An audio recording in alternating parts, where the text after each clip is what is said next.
ഗരീബ് നവാസ് ഖാജ മൊയിനുദ്ദീൻ ചിസ്തിയുടെ അജ്മീർ. ചരിത്രത്തിൽ അജ്മീർ എന്ന പ്രദേശം കൈയടക്കി വെച്ചിരുന്ന പല ഭരണാധികാരികളും ഉണ്ടായിട്ടുണ്ട്.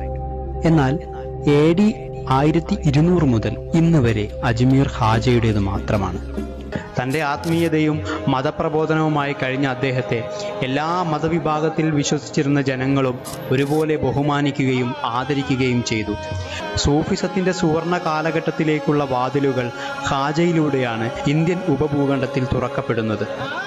അനാസാഗർ തടാകത്തിലെ വെള്ളം ഒറ്റയടിക്ക് വറ്റിച്ചതും പൃഥ്വിരാജ് ചൗഹാന്റെ ഒട്ടകങ്ങളെ നിശ്ചലരാക്കി നിർത്തിയതും തുടങ്ങി എത്രയെത്ര കഥകളാണ് തലമുറകൾ കൈമാറി ഇന്നും ജീവിക്കുന്നത്. വാളുപയോഗിച്ച് ഒരു രാജ്യം കീഴടക്കാൻ എളുപ്പമാണ്. എന്നാൽ ആയുധങ്ങൾ ഉപയോഗിക്കാതെ കീഴടക്കിയ രാജ്യത്തെ ജനങ്ങളുടെ മനസ്സുകൂടി കീഴടക്കുമ്പോഴാണ് നീയൊരു രാജാവാകുന്നത്. ആ പറഞ്ഞത് ശരിയാണെന്ന് മനസ്സിലാകാൻ അജ്മീറിൽ വന്നാൽ മതി.